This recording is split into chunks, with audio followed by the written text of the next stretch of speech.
Segunda carta de Paulo à igreja que está em Corinto, capítulo de número 12.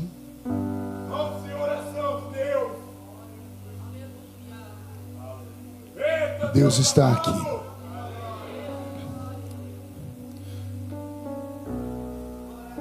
Está escrito: em verdade que não convém gloriar-me, mas passarei as visões e revelações do Senhor.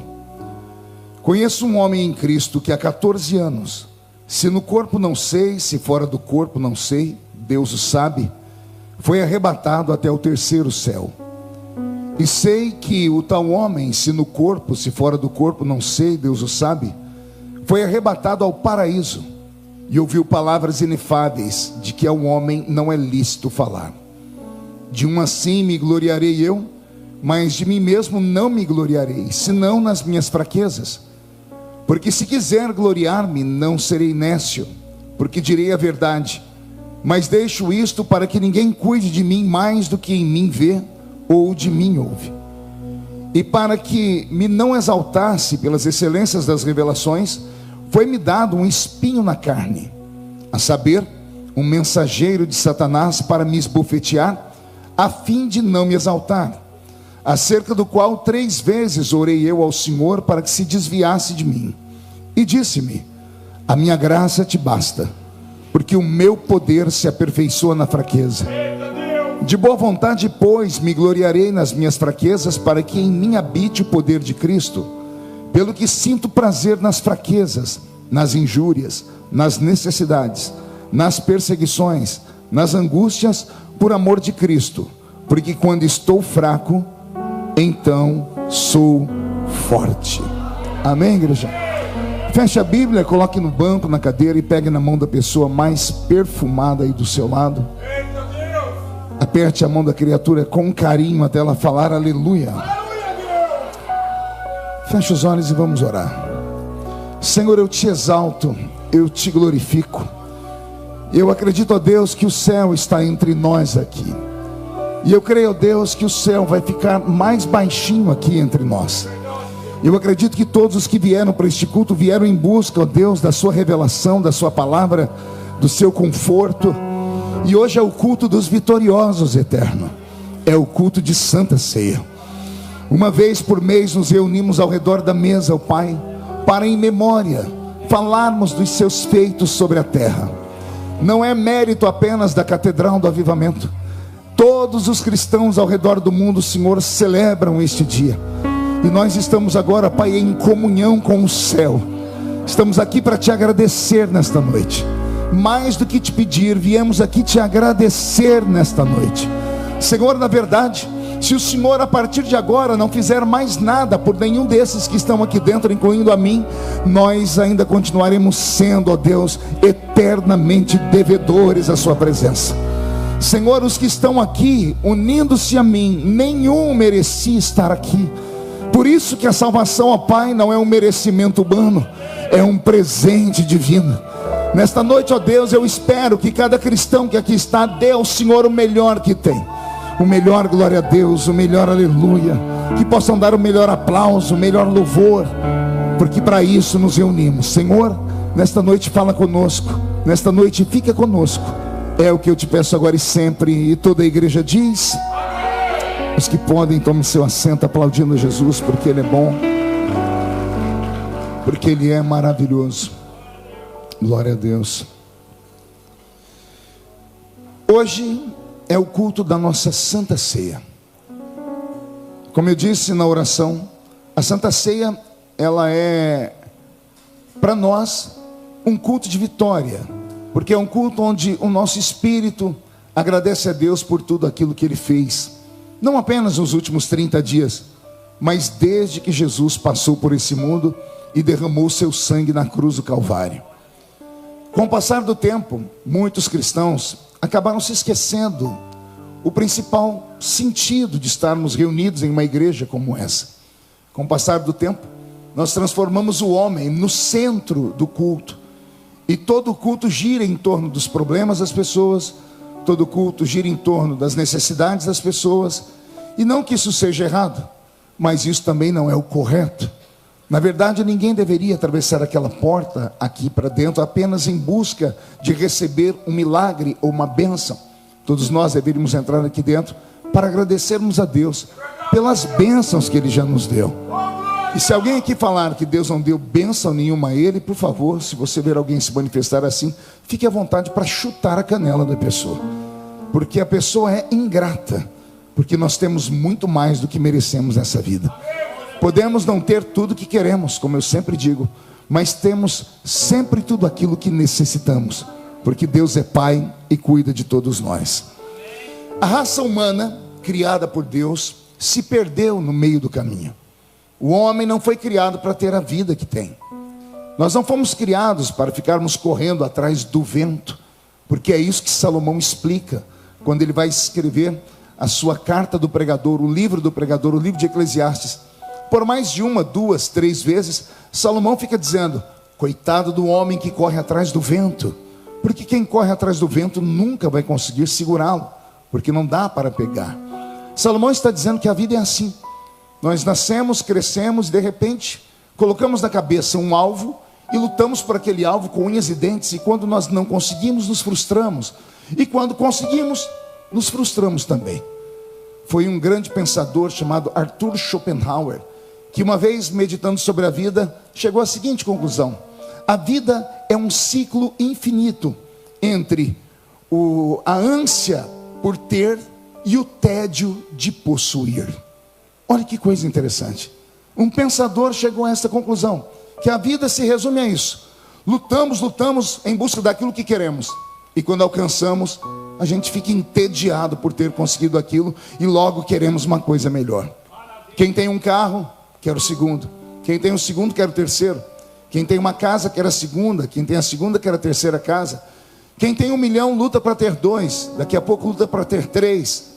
A vida é um ciclo de busca. E nós que estamos aqui nessa noite, na presença de Deus, deveríamos ter um pouquinho mais de consciência de que a vida não pode se limitar a isso. Nós não podemos estar aqui nesse mundo apenas nessa busca desenfreada e frenética, na ânsia de termos aquilo que, quando possuirmos, vamos ficar entediados. Tem que ter uma coisa maior e melhor do que isso.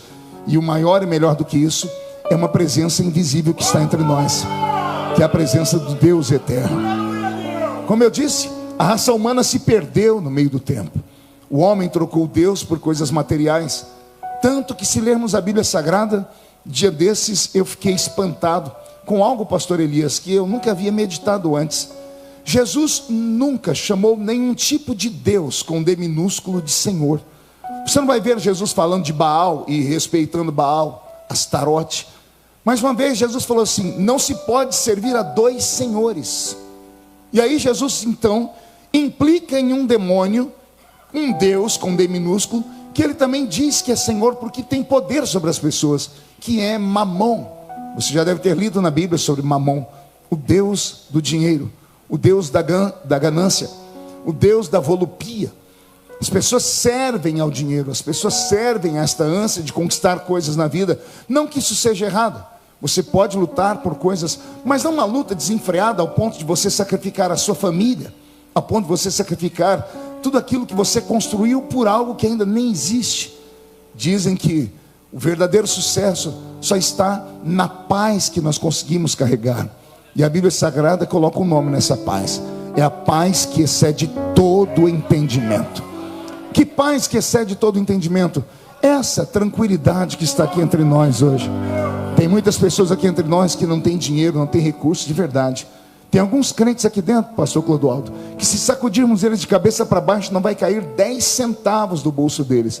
Mas se pudéssemos abrir a alma deles, encontraríamos lá dentro um trono, e sentado nesse trono a presença do Deus eterno. Então a pessoa que tem Deus, ela está rica, ela está milionária. Alguém tem Jesus aqui no coração ou não? Eu também tenho. Que coisa linda. Então a raça humana acabou se perdendo, e o homem, quando se perde da presença de Deus, ele acaba cometendo coisas horríveis. Temos histórias na Bíblia, por exemplo, uma parábola em que Jesus conta de um pai que tinha 2 filhos, e de repente esse filho que era o mais novo olhou para o pai e disse: pai, eu já trabalhei bastante, e do que adianta ficar aqui? Eu quero desfrutar da vida. E então ele exige do pai que o pai dê a ele a sua herança antecipada. E o pai faz isso. O garoto pega o dinheiro, a sua herança, era filho de um homem rico, e sai pelo mundo em busca do prazer, em busca daquilo que o dinheiro pode comprar, em busca daquilo que o homem pode possuir. E a Bíblia diz que ele foi feliz por um tempo, só que o dinheiro acabou. E ao acabar o dinheiro, foram embora os amigos. Ao acabar o dinheiro, foi embora a sua dignidade, a sua beleza, a sua saúde, ao ponto desse homem terminar os seus dias entre os porcos. E quando ele estava vendo os porcos, ele via que os porcos comiam. E mesmo os porcos, sendo bichos tão fedorentos, eles tinham comida à vontade. E então ele se lembrou que na casa do pai dele havia comida em fartura. E ele agora vivendo ali entre os porcos, então ele propôs no coração: voltarei para o meu pai e falarei para ele: não me tenha por filho, me trate como um empregado, porque na sua casa até os seus empregados têm dignidade. E a Bíblia Sagrada diz que quando ele voltou, o pai estava sentado na varanda da casa, e quando viu o filho, ao invés de xingar, ao invés de amaldiçoar, ao invés de jogar na cara do filho as coisas que ele havia feito, ele simplesmente foi ao encontro do filho e o abraçou, colocou no dedo dele um anel, colocou sobre ele uma roupa nova, mandou matar um novilho e fez uma grande festa para aquele filho. O filho mais velho, que havia ficado em casa sempre em fidelidade, disse ao pai: por que o senhor trata melhor o meu irmão que foi embora do que eu que estou aqui? O senhor nunca fez uma festa para mim? Aí o pai disse a ele: eu achei que não precisava, porque você está comigo, você é dono de todas as coisas, você pode usar tudo que está aqui, mas esse aqui foi embora, estava perdido, mas agora ele foi encontrado. Então a Bíblia Sagrada conta essas histórias para Deus falar para nós que quando criou a raça humana, Ele criou a raça humana com sentidos de propriedade, de riqueza, de paz. Ora, vocês que estão na minha frente conhecem a Bíblia e sabem que quando Deus criou o nosso ancestral primário Adão, Deus colocou Adão no melhor lugar do mundo para morar. Sim ou não? Deus colocou Adão para morar no deserto do Saara? Deus colocou Adão para morar no alto das montanhas onde só tem gelo? Deus colocou Adão para morar aonde? No paraíso. Ou seja, Deus colocou o homem no melhor que a terra tinha para produzir. E Deus só queria do homem uma coisa: fidelidade. Melhor que fidelidade, Deus queria lealdade. E Deus então colocou o homem em prova, mostrou para o homem milhares de árvores frutíferas num jardim e disse: de todas você pode tocar, só não toque nesta aqui. E o homem, resultado final, tocou naquela que Deus não queria que tocasse. Deus sempre coloca na nossa vida sentidos de prova, porque o ser humano precisa de limites. Que me digam aqui os pais de adolescentes da igreja, você que tem seu filho e sua filha, se você não colocar limites para a sua criança, ela vai crescer uma criança birrenta, uma criança mimada, que possivelmente quando tiver a idade de 16, 17, 18 anos, vai achar que o mundo gira em torno do umbigo dela. E na ausência de conquistar coisas, porque agora às vezes o pai e a mãe não vai estar ali, a criança vai se cortar, se mutilar. O ser humano precisa de limites. Se nós não colocarmos limites até mesmo em nós mesmos, nós não vamos a lugar nenhum. Quando falamos de pecado à luz da Bíblia, nós não falamos apenas de atos religiosos. Não é apenas porque o homem quebrou leis e por isso Deus o puniu. Quando Deus diz ao homem para não pecar, Deus está protegendo o homem, porque o pecado machuca, o pecado traz consequências. Você deve conhecer uma ou duas ou várias garotas que depois de uma noitada acordaram no dia seguinte, passou-se uma semana, 2 semanas, começaram a se sentir mal, aí vão ao médico e descobrem uma doença venérea incurável como a AIDS. Histórias assim, na minha adolescência eu vi inúmeras delas. Quantas pessoas que levam a vida dupla, têm um casamento, mas têm amantes, e daqui a pouco vai indo tudo bem. Eu costumo dizer assim: tudo vai dando certo até dar errado. E aí quando dá errado, dá tudo errado com força. Aí destrói a família, aí dilapida o patrimônio construído. Então quando Deus diz assim: eu não quero que vocês pequem, não é um puro ato religioso. Deus está tentando nos proteger. Deus é Pai. Deus é Pai. Eu já contei aqui 1, 2 vezes, e vou dizer como o apóstolo São Paulo, pastor Fernando, não me canso de contar sempre as mesmas coisas. Quando a Karen, a minha filha mais velha, era pequena, uma vez eu estava em casa, a gente morava numa casa pequena, de 3 cômodos, eu estava ali tentando buscar uma mensagem para pregar, estudando a Bíblia, e eu vi a Karen engatinhando como um bebê. Eu não sei de onde que ela achou um prego, não me lembro se foi um prego ou se foi um grampo de cabelo, aquele negócio que a minha mãe chamava de ramona. Eu sei que a criaturinha pegou aquilo, eu só estou observando ela. Ela olhou para a parede e achou a tomada de energia. Sentou na frente daquela tomada, pegou o prego. Quando ela foi chegando perto daquela tomada, eu disse não. Ela olhou para mim e disse não, não. Eu disse não, não. Ela sorriu, mas não parou de fazer. Ela pegou o preguinho e foi chegando perto. Eu disse não. Ela parou, disse não, não. Eu disse não, não. Eu vi que se eu não fizesse algo, ela, na minha ausência, faria aquilo. E se ela colocasse aquele prego na tomada de energia, ela poderia até morrer. Então eu levantei, dei uma bronca mais forte, dei um tapa no bumbum dela. Ela levantou, chorando, foi para o quarto correndo. A Edileuza foi atrás dela. Aí coração de pai, né? É molinho. Eu falei, poxa, magoei meu bebê. Eu fui lá, quando eu fui chegando perto dela, a Edileuza falou, o que você vai fazer? Eu falei, não, ela está chorando. Ela falou, a Edileuza falou para mim, você bateu nela porque você odeia ela? Você bateu nela sem sentido? Eu falei, não, eu dei um tapinha para corrigir. Ela disse, então deixe ela sentir a dor. Você não bateu nela porque você odeia, você bateu porque você a ama. A Bíblia Sagrada diz assim, Deus açoita aqueles a quem Ele ama. Às vezes o puxão de orelha de Deus dói, mas dói muito mais do que um puxão de orelha o silêncio dele. Eu prefiro um Deus falando e regrando a minha vida, dizendo não faz isso, vai por aqui, vai por ali, do que um Deus que me deixa à la vontade. Por isso nós crentes temos limites na vida. A Santa Ceia é um culto onde nós nos restabelecemos diante do Senhor, dizendo, eu passei 30 dias no meio do fogo, eu fui violentado, eu caí, eu tombei, eu escorreguei, eu fui jogado, eu fui lançado, fui humilhado. Acredite vocês, muitas pessoas não vieram hoje exatamente porque sabiam que era o culto da Santa Ceia. E sabe por que não vieram? Porque são neófitos na fé. São pessoas que não conhecem o texto sagrado e nem a Bíblia. Porque o diabo falou no ouvido deles que eles não mereciam estar aqui, não mereciam tocar no corpo e no sangue de Cristo. O diabo disse a eles, vocês pecaram, então não podem participar. Ah, se eles entendessem a Bíblia como eu entendo e como eu sempre ensino à igreja. Quem é que pode, quem é que merece alguma coisa nessa vida? Quem é que não peca? A própria Bíblia Sagrada vai dizer que aquele que diz que não peca, já pecou. Ou seja, nós erramos apenas de pensar, nós erramos ao olhar, nós erramos ao tocar. É impossível não pecar, mas não é impossível reconhecer que pecou, reconhecer que errou. E é assim que o crente entra no culto de Santa Ceia, lembrando os seus miseráveis pecados, e antes de tocar no corpo e do sangue, falar, Senhor, eu errei, me perdoa, lava-me com seu sangue, eu vou tentar levar uma vida melhor depois de hoje. É tudo que Deus quer. E é claro que Deus sabe que lá na frente nós vamos cair de novo, que nós vamos errar de novo, mas a bondade dele dura de geração em geração.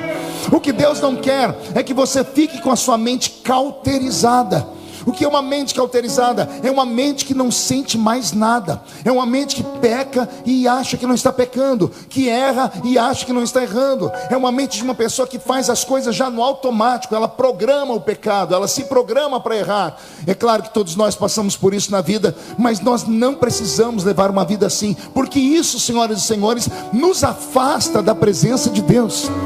O rei Davi pecou, e foi um pecado grosseiro, sempre falo dele aqui.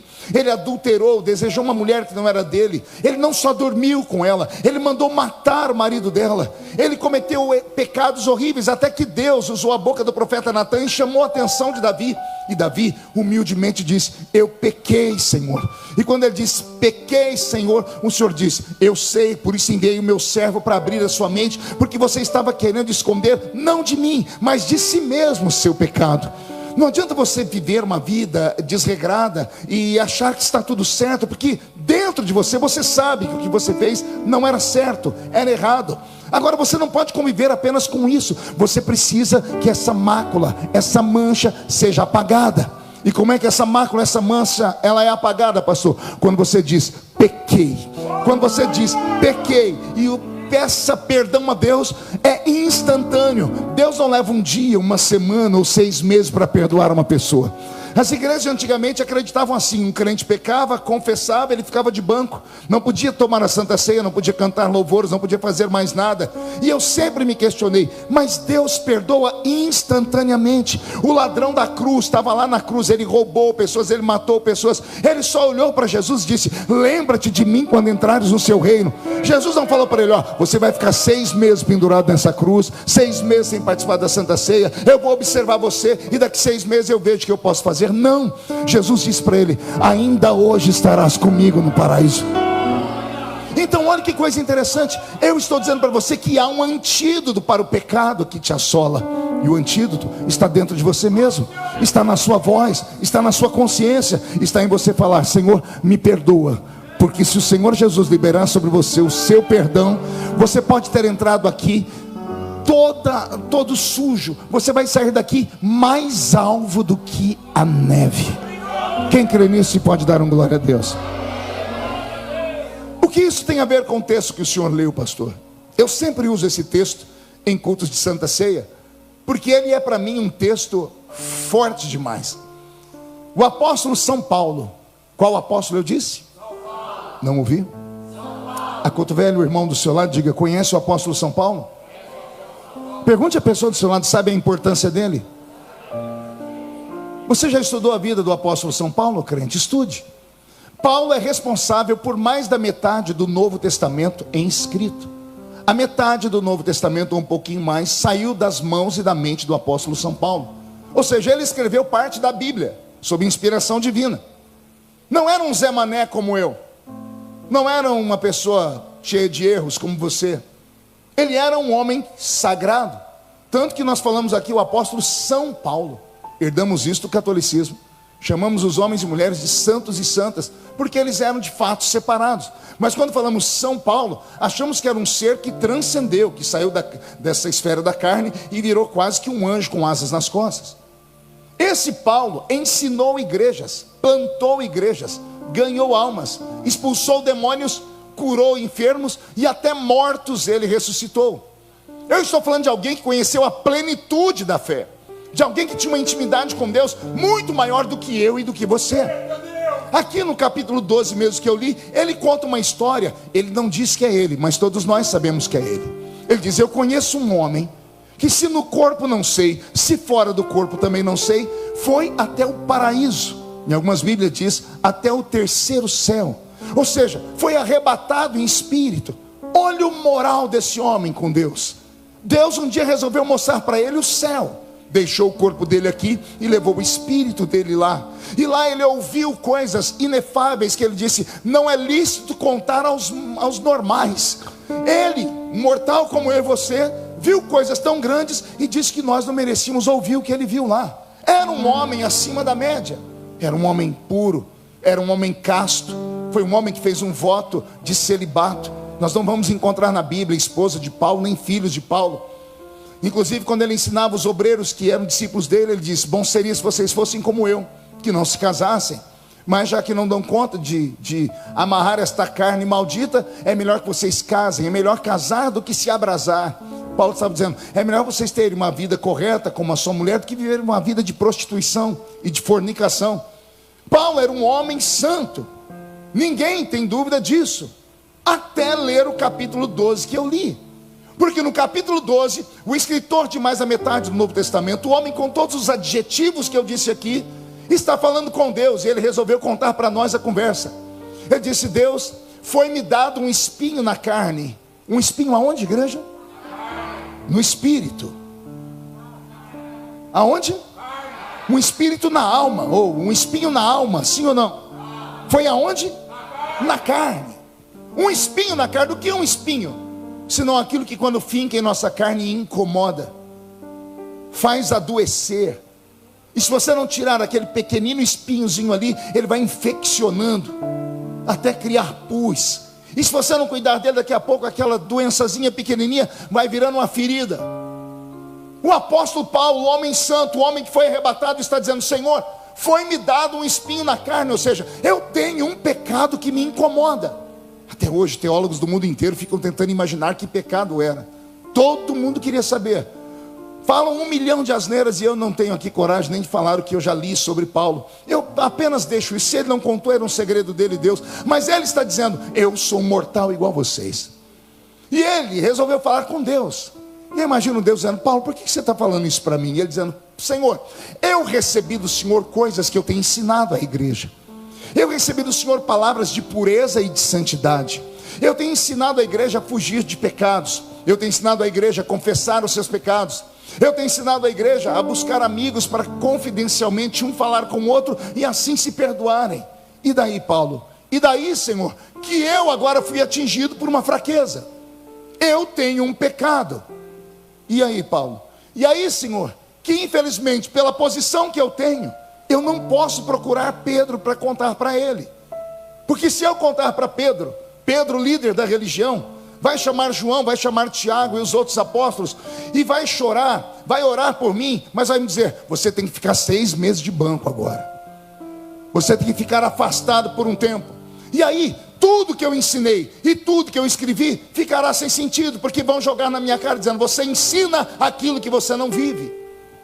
É isso que Paulo está dizendo. Aliás, em outro texto, ele desabafa. Em um outro texto, ele confessa publicamente dizendo, o bem que eu quero fazer, eu não faço. Mas o mal que eu não quero fazer, faço todo dia ainda. Veja só, uma pessoa que fala para você não faz, e ela vai e faz, ela é o quê? Hipócrita. Então o apóstolo São Paulo está dizendo a Deus, Senhor, eu sou um homem escolhido, sou um homem que prego, sou um homem que ensino, mas eu não passo de um hipócrita. Por quê, Paulo? Porque o bem que eu quero fazer e eu ensino, eu não dou conta. Mas não é porque eu não dou conta de fazer que seja errado o que eu estou ensinando. Eu estou ensinando o caminho certo, mas eu estou apontando para eles um lugar, um caminho que eu não estou dando conta de trilhar ele. E daí, Paulo? E Paulo começa, na carta aos Romanos e aos Coríntios, parece que ele está querendo se despedir da vida. Eu sou um estudante da vida de Paulo, já chorei muito, tentando entender a mente dele, porque ele começa a fazer desabafos, isolados. Ele começa a falar, Senhor, quem me livrará desse corpo? É ele que está dizendo, porque ele quer ser livre desse corpo? Porque esse corpo maltrata o espírito dele, porque o pecado do homem se dá na carne. O pecado do homem se dá nos prazeres. E ele é um ser humano e tem a natureza caída de Adão. Todos nós caímos em Adão. Todos nós somos descendentes de um homem que pecou. E depois que Adão pecou, se você ler a Bíblia com lupa, você vai ver que a Bíblia diz assim, que depois do pecado, até a terra foi amaldiçoada. Da terra passou a brotar espinhos e abrolhos. Olha o que a Bíblia diz. Antes do pecado, nem espinho tinha na terra. Mas o pecado do homem foi tão ruim que até a terra foi amaldiçoada. Os animais foram amaldiçoados por causa do homem. A terra, tudo foi amaldiçoado por causa do homem. E aí a Bíblia Sagrada fala de 3 versículos que são pesados. Um está em Ezequiel capítulo 18, verso 20. A alma que pecar, essa morrerá. Em Romanos 6 e 23, o salário do pecado é a morte. Em Romanos 3 e 23, todos pecaram e destituídos estão da glória de Deus. Olha o que está escrito na palavra que nós carregamos conosco.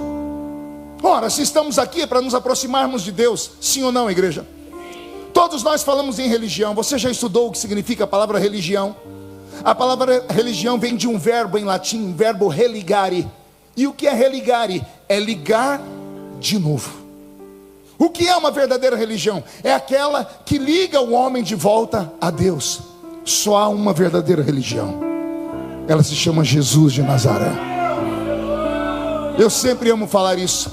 O primeiro pecado que houve no universo, não disse na terra, o primeiro pecado do universo se deu no céu. Antes do homem pecar, já houve um pecado anterior. Sim ou não? Quem pecou no céu? Lúcifer, um anjo que caiu, que se tornou em diabo e Satanás. Então lá no céu, Lúcifer pecou. O pecado lá em cima fez Deus expulsar Lúcifer lá do céu. Então lá no céu Deus venceu. Aí Deus faz o homem nascer. Aí lá no Éden o homem peca. E quando o homem peca aqui na terra, o homem se afasta de Deus. E aqui na terra o diabo venceu, porque quem seduziu Adão e Eva para comerem o fruto foi a serpente incorporada pelo demônio. Olha só, é uma guerra. Lá no céu o diabo cometeu o primeiro pecado, mas lá Deus o expulsou e purificou o céu. Aqui na terra, o homem cometeu o seu pecado, não pôde sair da terra e a terra está amaldiçoada. Houve um pecado lá em cima e um pecado aqui embaixo. Lá no céu Deus venceu, aqui na terra o diabo venceu. Estava empatada a luta precisava ser desempatada. E há 2000 anos atrás, houve essa revanche, e a luta foi desempatada. Só para os meus filhos que gostam de pregações reveladas, olha que coisa interessante. O primeiro pecado foi lá em cima, o segundo foi aqui embaixo. Aí Jesus vem e morre. Quando Jesus morreu, morreu na cruz. Os pés dele não tocavam a terra, a mão dele não tocava o céu. O primeiro pecado foi lá em cima, o segundo aqui embaixo. Aquele que acabou com o pecado ficou entre o céu e a terra. Por quê? É ele que liga o homem a Deus. É ele que pega na mão de Deus com uma mão da cruz, e com a outra mão da cruz pega na minha mão e na sua. Não existe salvação a não ser pelo derramamento do sangue de Jesus Cristo de Nazaré. Vou te dar um conselho, amigo: não procure outra forma de perdão. Você pode subir um monte lá no Himalaia, você pode ir numa encruzilhada, pode dobrar seu joelho em cima de milho, pode usar sangue de galinha preta, pode usar urucubaca, trevo de 4 folhas, essa porcariada, e nada vai perdoar os seus pecados. Pode até o presidente da república sancionar uma lei e te dar absolvição, dizendo assim: eu te tiro da cadeia, eu perdoo os seus pecados. Ele pode perdoar os pecados na esfera da terra, mas pecado diante de Deus só tem um que pode perdoar, e esse que pode perdoar está entre nós nesta noite de Santa Ceia. Está aqui dizendo: meus filhos, minhas filhas, não se desesperem. Meus filhos, minhas filhas não precisam saltar da vida para a morte. Meus filhos, minhas filhas não precisam ter medo de mim. Deus não quer que você tenha medo dele. Deus não é um monstro, Deus é um pai. E como pai ele fica bravo. Eu sou pai, já fiquei muito bravo, já perdi a cabeça várias vezes, já falei coisas que não devia, mas eu nunca deixei de amar. Uma irmã entendeu, vou falar de novo. Como pai já errei muitas vezes, já dei bronca, já fiz coisas que depois eu me arrependi, mas eu nunca deixei de amar. O seu pai é a mesma coisa. Deus fala com você assim: eu te dou puxão de orelha, eu faço você escorregar às vezes para ver se você acorda, eu permito que o diabo toque em você, se irande com você, não é para te destruir, é para você sentir a necessidade da minha presença, porque só a minha presença supre todas as carências que vocês têm. Por que é que você acha que a gente vem à igreja? Eu não venho à igreja para ouvir uma música bonita, apesar que a música bonita me ajuda muito. Também não venho à igreja para ver uma pessoa falar bonito, apesar que ouvir uma pessoa que fale coisas boas também me ajuda muito. Eu venho aqui porque eu sou devedor. Eu venho aqui porque só aqui existe refúgio. Eu venho aqui porque só aqui existe alguém que compreende os meus erros. Eu venho aqui porque só aqui dentro tem alguém capaz de me perdoar sem me julgar. Veja só, você mata uma pessoa hoje, ou comete um crime violento, e vai lá o delegado diz assim: delegado, eu estou arrependido, eu matei. Você confessa para ele, o delegado diz assim: parabéns a você, a sua pena vai ser até atenuada, mas eu tenho que te botar dentro do chilindró. Sim ou não? Pastor Elias foi policial, deve ter vivido isso algumas vezes. Deve ter pessoas que depois que o senhor prendeu, ele falou: não, eu me arrependo, eu não quero. A pessoa até chorou. Acho que nós como homens até falamos: poxa, ele está arrependido, mas existe uma lei. Pode ter perdido perdão, pode ter feito de tudo, mas ele tem que pagar por aquele crime. Diante dos homens é assim. Sim ou não, igreja? Com Deus não é assim. Por isso que de vez em quando a gente encontra nos TikToks da vida ateus ou pessoas céticas dizendo assim: como pode? A pessoa, ela matou, agora está na igreja e Deus perdoou ela. Aí a outra que escorregou numa coisa tão pequenina e foi para o mundo, foi para o inferno. E o assassino agora vai para o céu. Parece uma lei desigual, mas eu não tenho que entendê-la e nem que explicá-la. Eu só tenho que aceitá-la. Não fui eu que escrevi esse livro aqui, não. É esse livro aqui que está escrito: nenhuma condenação há para os que estão em Cristo Jesus nosso Senhor. É esse livro aqui que diz que o sangue de Jesus Cristo nos purifica de todo pecado. É esse livro aqui que diz que aquele que pede recebe, aquele que bate a porta abre, aquele que procura acha. Então, se há alguém aqui hoje que entrou aqui dentro com as suas vestes manchadas como a escarlate, se você crer no que eu estou falando, e antes de tocar no corpo e no sangue, chorar, se arrepender e falar: Senhor, eu não vou prometer que não vou fazer mais, porque eu vou estar mentindo, porque é a minha natureza, mas eu vou me esforçar para não errar. O Senhor vai dizer assim: então eu acredito em você. E aí você vai ganhar um banho debaixo do sangue de Jesus Cristo. e você vai ficar mais alvo do que a neve. Eu posso ouvir um grito de glória a Deus da igreja mais alto do que esse? Não sei se aqui tem alguém que me segue nas minhas mídias sociais, no meu Instagram. Todo dia de manhãzinho eu conto uma historinha. Alguém viu essa semana a história da garça? Estava contando, um dia eu estava lá no Mato Grosso, pregando. Me levaram lá no Pantanal para conhecer o Pantanal. Aquele lugar é muito lindo. E de repente, passando lá de barco, num daqueles lá, lá tem muito lago, muito rio, né? Eu vi num lugar assim, num brejo, uma ave muito linda, uma ave tão branca que ela chegava a brilhar. O bico dela era amarelo. Era uma garça. Interessante que a garça, para poder comer ali, ela teve que entrar no meio daquele cerrado e do meio do barro. E ela, para pegar um bichinho que estava lá no chão, ela teve que sentar com as penas dela no barro. E aí quando eu vi, eu falei, poxa vida, que tristeza, ela tão branquinha. Aqui a parte de baixo dela estava cheia de barro. Aí um irmão que estava dirigindo ao matuto lá do Mato Grosso disse assim, pastor, o senhor vai ver um milagre. Eu disse o quê? O senhor está vendo que ela está indo para um lugarzinho ali?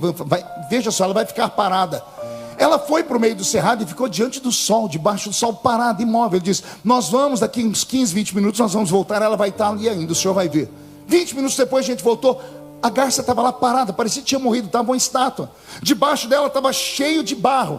Ele disse, pastor, fica olhando o que vai acontecer agora. Passou 1 minuto, 2, 5, daqui a pouco a garça se sacudiu com uma violência tão grande, que não ficou um grãozinho de terra na pena dela.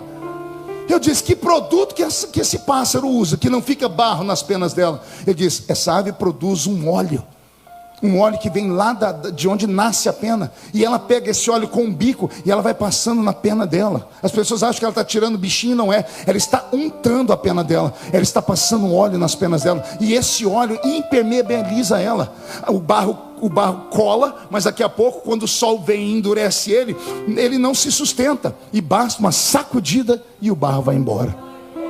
Eu estava meditando naquela garça e disse, Senhor, eu acho que o culto de Santa Ceia é muito parecido com isso, né? A gente vem para cá, tem um monte de garça na minha frente, todo mundo branquinho aqui, mas se a gente for olhar direitinho, vamos ver barro na parte de baixo, barro na asa, barro daquele jeito. E o que é que a gente faz, pastor, para sarar? A gente vem para a igreja no culto de Santa Ceia e ficamos debaixo do sol da justiça. Me emocionei agora, é sério, a Bíblia chama Jesus de o sol da justiça. Mas para aqueles que servem ao Senhor, nascerá o sol da justiça. E o calor do sol da justiça é produzido pela presença do Espírito Santo que está aqui. E aí soma-se a isso o óleo que Deus está derramando sobre nós, que é esta unção, que eu estou com a minha barba arrepiada. Tem algum pentecostal aqui? Então reage nessa noite aqui dando gritos, aleluias. Essa é a presença do Senhor. Sabe o que vai acontecer daqui a pouco, Paulinho? Daqui a pouco nós vamos nos levantar e vamos nos sacudir. Não ficará nenhuma mancha em você, não ficará nenhuma mácula em você. Os inimigos que saíram contra ti por um caminho para te acusar, vão ter que fugir por 7 caminhos, porque não encontrarão uma forma de te atingir. Nenhuma arma de acusação forjada contra você vai prosperar depois dessa noite. O Senhor está entre nós. E depois que Paulo confessou seus pecados, o Senhor resolveu o problema dele, dizendo assim, já acabou aí, Paulo? Já, Senhor, o que eu faço? Abandono o ministério, vou embora, viro um eremita, vou para o meio da montanha e termino os meus dias ali, para ninguém saber o que aconteceu comigo? E o Senhor diz, não, Paulo, o seu problema é fácil de resolver. A sua fraqueza, o seu pecado se resolve com uma coisa só. Com o que, Senhor? A minha graça te basta. A minha graça te basta. E Paulo deve ter perguntado aqui na mente, por que a sua graça me basta? Porque Deus continua dizendo, a minha graça te basta, porque o meu poder se aperfeiçoa na sua fraqueza. Eu já contei isso aqui, vou contar até um dia vocês memorizarem e poderem contar para as pessoas. Como é que o poder de Deus pode se aperfeiçoar?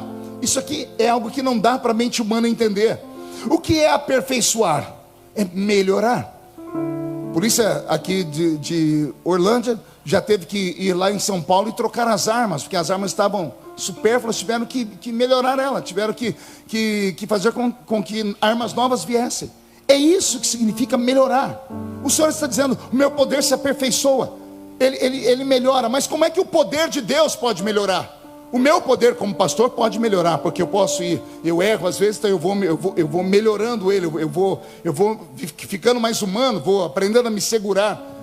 Mas o poder de Deus, Deus é onipotente, Ele tem todo o poder. Como é que o poder daquele que tem todo o poder pode melhorar? E detalhe, Deus não diz a um crente que subiu o monte e orou 3 dias sem parar: o meu poder se aperfeiçoa quando você sobe o monte. A Bíblia não diz, Deus falou, não, quando você jejua 4 dias, o meu poder se aperfeiçoa no seu jejum. A Bíblia não diz, o meu poder se aperfeiçoa quando você ganha 30 almas, quando você prega uma mensagem e dezenas são batizados com o Espírito Santo. Nada disso faz o poder de Deus se aperfeiçoar. Aí vem Deus e diz para um pecador: quando você peca e me procura pedindo perdão, o meu poder se aperfeiçoa. Só uma explicação para isso, pergunte qual? Deus não consegue ser Deus pleno na vida de quem é muito santo. Aquele que é santo conhece uma face de Deus, da misericórdia e tudo mais, mas o pecador conhece Deus na sua plenitude. Por quê, pastor? Porque aquele que é santo demais nem precisa de Deus. Estou errado ou não? A pessoa já dá conta de mortificar a carne. Ela é quase um anjo caminhando na terra. Aqui dentro da igreja tem uns 15 assim, né? É sério, se você olhar agora, fixa a hora, você vai ver na cabeça deles até uma auréola assim. Tem culto que eles põem a mão aqui e faz assim. Parece aqueles lugares da Índia, né? No Nepal, onde reúne os santos, os homens que ficam 60, 90 dias até sem comer. Já Deus está vendo a história de um indiano lá que parece que ele não come já tem uns 8 anos e ninguém sabe por que ele não morre. Chamam ele de homem santo. Um homem desse precisa de Deus para quê? Ele venceu as lutas sozinho. Uma pessoa que vence tudo sozinho não precisa de Deus para nada. Deus ama gente fraca. Ainda bem que o Marcelo se colocou. Deus ama gente fraca. Porque o fraco diz: eu não dou conta. Eu sou disse: você não dá conta? O que você quer? Eu quero a sua ajuda. Aí Deus fica de pé no trono. O salmista disse: Deus pega o homem pela mão e salta muralhas com ele. Olha que coisa linda. Deus é capaz de pegar na sua mão e saltar a muralha. Deus é capaz de caçar confusão com qualquer um por causa de você. Pastor, explica melhor. Explico. Quem aqui tem filhos? Quem aqui tem filhos rebeldes? Quem aqui tem filhos adolescentes? Meus pêsames a vocês. Quem aqui tem filho que é daquele jeito? Tem só uma irmã teve coragem, o resto é tudo. Pois bem, você admite que alguém chega em você e fale mal do seu filho? Mas seu filho é uma bênção, para não falar outra coisa. Seu filho é uma bênção atribulada, ou uma tribulação abençoada. É difícil entender, é sério. Mas as pessoas vão xingar seu filho de feio, você aceita? Você aceita que alguém toque nos seus filhos? Se você, sendo ser humano, protege tanto os seus filhos, imagine Deus. É a maneira de Deus dizer: não toca nele, deixa que eu toco. Não fala dela, deixa que eu falo com ela. Não faça a minha parte, porque essa criatura tem pai, e o pai cuida dessa pessoa. É por isso que a nossa igreja, pastora Roseli, pastor Boris, tem essa cultura de não ficar vigiando a vida das pessoas, correndo atrás das vidas das pessoas. Você ouve daqui de cima: eu não tenho tempo para cuidar nem da minha vida, como é que eu vou cuidar da sua? Aí tem crente aqui dentro que tem tempo, aí ele quer cuidar da vida do outro e manda pra gente nas mensagens: pastor, eu vi aquela criatura ontem, eu vi ela numa maneira assim, eu vi ela com aquela roupa assim. Aí a vontade que dá é falar assim: você olhou para um espelho ou não? Você viu que, se você viu lá, é porque você estava lá ou lá perto, né? Não é mais ou menos assim? Pois bem, eu não tenho tempo para isso. Se você não entender, não tiver piedade da sua alma, quem é que vai ter? Eu estou te apresentando aqui o caminho do perdão, mas não é porque eu te apresento o caminho do perdão que você vai ficar mestre e ficar pecando todo dia, esperando justo o dia da Santa Ceia para se acertar. E se Jesus volta um dia antes? Ou pior, e se você morre um dia antes? Para onde vai a sua alma? Lembra que eu disse em Romanos 8:1: nenhuma condenação há. Ou seja, existe condenação. Existe condenação. O ser humano será condenado se não estiver em Cristo, se não estiver abraçado a Cristo, não confessar os seus pecados, se não tentar melhorar de vida. Você não pode apenas vir para esta igreja e gostar do nosso louvor e sentir aqui uma alegria tremenda. Pastor, mas eu choro no culto. Deixa eu te dizer uma coisa. Um dia eu vou dar um ensinamento aqui sobre o que é alma e o que é espírito. A alma é o palco das nossas emoções. Você chora por causa da sua alma. A alma é enganosa. O sinônimo de alma na Bíblia é coração, e a Bíblia diz: enganoso é o coração do homem. Não é porque você sentiu que quer dizer que está tudo bem. Não é por sentimento, é por crença e inteligência. Espírito é psique, é inteligência. Não deixe a sua alma te enganar. Ah, pastor, mas ontem eu fui lá, fiz coisas erradas, vim aqui agora e já senti. Jesus sentiu. A sua alma é enganosa, porque ela precisa da presença de Deus. Mas o seu espírito tem que ter a consciência. Se você pecou, você plantou. E quem planta, colhe. Existem consequências. Então nós temos que ter juízo. Temos que entrar dentro de uma igreja como essa e buscarmos o caminho da perfeição. Temos que buscar o caminho de Cristo, seguir os passos dele. Tentarmos sermos seres humanos melhores e diferentes. Se sabemos que uma coisa é ruim, é pecaminosa, se temos condições de abandoná-la, abandonemos. Por favor, não nutra pecadinhos de estimação. Não guarde com você pecadinhos de estimação dos quais você não abre mão para nada. Pastor, se o senhor começar a falar muito, eu levanto e vou embora. Por gentileza, a porta da rua é serventia da casa. Não quero ver uma igreja apenas cheia de pessoas que vêm e vão, pessoas que vêm e não levam a vida e não tem transformação. Porque eu, como pastor, terei que dar conta no último dia. E quando Jesus fala, ah lá, estava aquela criatura lá, e o que você fez? Fala, Senhor, eu pelo menos falei. Eu sou uma atalaia. E como atalaia, eu estou vendo a espada vir sobre a sua vida. Eu não posso ficar em silêncio. Eu estou te alertando, a espada está vindo. É você que tem que fugir. Eu não posso ir lá e te defender da espada, mas eu posso te alertar sobre ela. O pecado ainda faz separação entre o homem e Deus. Sim, senhoras e sim, senhores. Assim como há a bênção para aquele que se purifica e se santifica, há consequência para aquele que peca e não confessa. Que nesta noite o sangue de Jesus Cristo te cubra. Que nesta noite você coloque na sua mente pelo menos a palavra: Jesus, me ajuda a ser melhor, me ajuda a me purificar. Porque de hoje você escapou. A Santa Ceia está aqui. Daqui a pouco vamos participar do corpo e do sangue. O corpo de Jesus é a maneira de nós dizermos: todo o nosso erro está no corpo. O nosso não presta para nada, mas o dele é puro. Por isso vamos comer o corpo dele. E aí vamos tomar o vinho que simboliza o sangue. E para que serve o sangue de Jesus? Para perdoar e purificar o homem dos seus pecados. Então é por isso que quando participamos do corpo e do sangue, saímos daqui imaculados uma vez mais. Pastor, mas a Bíblia diz que aquele que come e bebe indignamente, come e bebe para a sua própria condenação. Sim, mas o versículo não termina aí. Come e bebe para a sua própria condenação, não discernindo o corpo do Senhor. O que é discernir o corpo do Senhor? É entender o que você está fazendo. É entender o que é esse momento aqui. É você ao pegar o corpo e o sangue e antes de participar falar assim: eu não merecia. É você sentir arrependimento, é você chorar, é você falar: Senhor, eu não podia participar disso aqui, porque eu merecia a morte, mas a sua misericórdia me alcançou. O salário do pecado é a morte, mas o dom gratuito de Deus é a vida eterna. Que nesta noite o Senhor te abençoe, que nesta noite Ele te santifique, que nesta noite Ele te purifique, e que quando você sair daqui hoje, nesse domingo, nesses próximos 30 dias, você faça votos com Deus, de se purificar, de se santificar e de melhorar a sua caminhada com Deus. Ninguém perde por se aproximar de Deus em pureza e santidade. Ninguém perde em fazer votos.